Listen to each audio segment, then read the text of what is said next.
On the night before Thanksgiving, 1971, a man hijacked a Boeing 727, collected $200,000 in cash, and parachuted off the back of the jet into a freezing storm over Washington. He was never seen again. Not arrested. Not found. Gone. It is the only unsolved skyjacking in American history. All he left behind was an empty plane in Reno, its rear staircase hanging open in the dark, and on the last seat in the back, a thin black clip-on tie, a gold tie clip, 8 cigarette butts, and a half-finished bourbon. The FBI would chase the owner of that tie for the next 45 years. They never caught him. In 2016, they admitted it and closed the case. Here is the part that should not be possible. One man hijacked a commercial airliner, collected a ransom the size of a house, parachuted off the back of the jet, and vanished so completely that the United States government, with its labs, its helicopters, its 800 suspects, could not even tell you his name. Not who he was. His name. The closest they ever got was a typo. He bought his ticket as Dan Cooper. A reporter on Deadline mixed him up with an unrelated man named DB, the wire services copied it, and the wrong name went around the world and never came back. So the most famous skyjacker in history is famous under a name he never used. That is the whole case in one detail.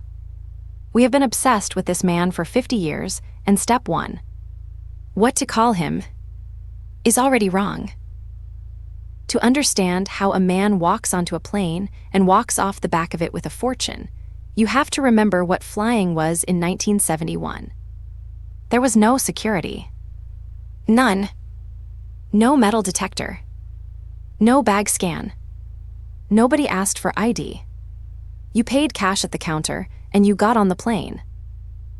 So a quiet man in a business suit and a black raincoat bought a one-way ticket to Seattle for about $18, took the rearmost seat, ordered a bourbon, and lit a cigarette.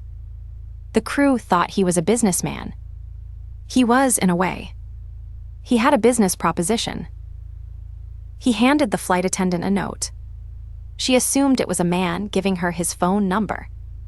It happened constantly, and she slipped it into her pocket without reading it. He leaned over and told her quietly that she should probably read it. The note said he had a bomb. He opened the attaché case on his lap, just enough. Inside, a battery, a tangle of wires, and red cylinders that looked exactly like sticks of dynamite. Was it a real bomb? Nobody knows. He took it with him, but it did not have to be real. At 10,000 feet, the crew cannot call the bluff. The fear was the weapon. His demands were precise and, frankly, reasonable for a man holding a plane hostage: $200,000 in 20s and 4 parachutes. They landed in Seattle. He traded all 36 passengers for the money and the chutes, kept the crew, and ordered the plane back into the air. And here is where it stops being a robbery and becomes engineering. Cooper did not pick any plane. He picked a Boeing 727. The 727 had a feature almost no other jetliner had: a staircase that folds down out of the tail. And because the engines sit high up on the tail, you can lower that staircase in flight and step off into clean air without being chopped apart. Cooper knew this. He told the crew to fly low, fly slow, flaps down, cabin unpressurized. The exact settings that make a jump off the back of a plane survivable. He tied the bank bag of cash around his waist, walked down the open stairs into the dark, and at 13 minutes past 8, the crew felt the tail of the plane bob just slightly as his weight left it. That bob is the last trace of him anyone can prove. You might wonder how the airline let a man depressurize a jet and open it mid-flight like a hatchback. The answer is that in 1971, nobody had ever thought to stop him, because nobody had ever done it. Cooper found a hole in the system, and the system reacted the way systems do. After the fact, and named after him, engineers bolted a small spring-loaded paddle onto the back stairs of every 727. In flight, the rushing air pushes it shut and physically locks the staircase closed. They call it the Cooper Vane. It is still there. And the airport security you suffer through today. The screening, the metal detectors, the no ID, no flight. That whole regime hardened into place in the wave of skyjackings this man made famous. Think about that the next time you take your shoes off. You are standing in his legacy. So what do we actually have? After 45 years, the FBI's entire physical case comes down to two objects. The first is the tie. That cheap black clip-on he left on the seat. A J.C. Penney brand, discontinued in 1968. Turned out to be the best witness in the room. A tie almost never gets washed, so it quietly collects dust from everywhere its owner goes. Researchers put it under an electron microscope and found over 100,000 particles, including pure, unalloyed titanium. Exotic, rare, industrial. Along with rare earth elements, you would only pick up around aerospace or a metal shop. The tie was telling them what the man would not. He worked somewhere with very strange metals.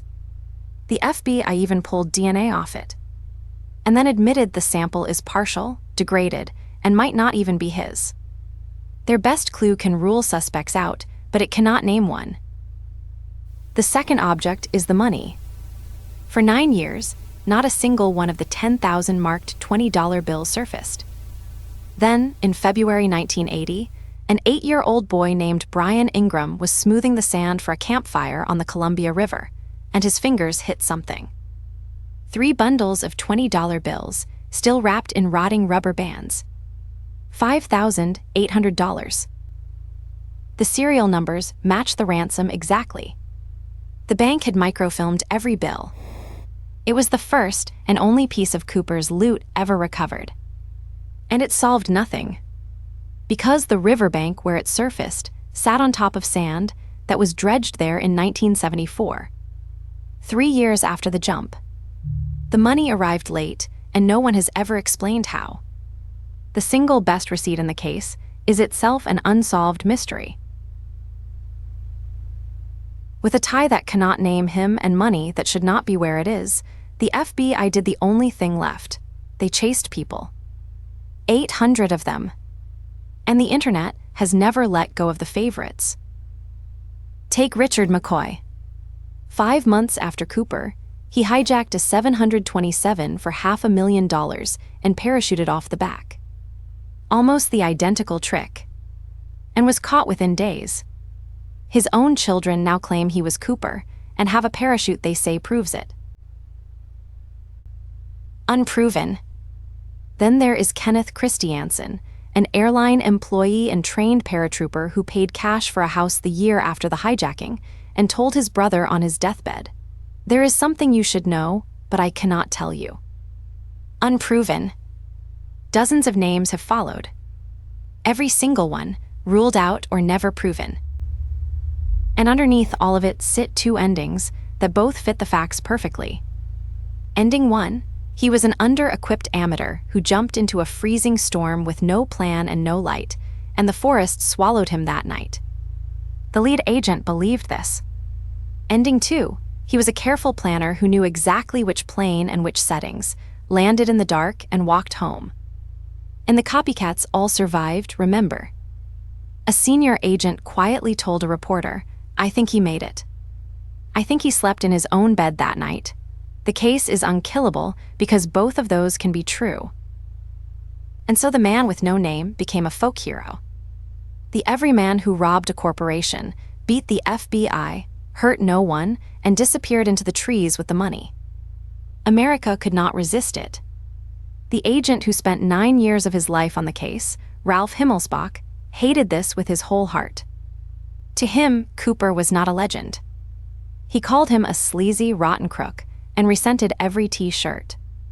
But the legend won because legends always beat paperwork. There is a convention now. People gather every year to argue about him. Amateur scientists run his tie through laboratories. Men dig holes in that riverbank looking for the rest of the money. Every November, the internet relitigates the whole thing, declares a new prime suspect, and gets it wrong again. He has been turned into a vein on a staircase, a face on a sketch, and a permanent argument. Which brings us back to the seat. Row 18, the very back of a plane that landed empty in Reno 50 years ago. He left almost nothing behind. A glass, some cigarette butts, and a cheap black clip-on tie that 100,000 particles still could not turn into a name. We have studied that tie down to the atom. We have a partial profile of his DNA. We have the serial number of every bill he took. And we still cannot tell you who sat in that seat. Half a century later, strangers still meet once a year to argue about a man whose real name nobody has ever known. And somewhere, that staircase is still locked shut, so that no one can ever do it again.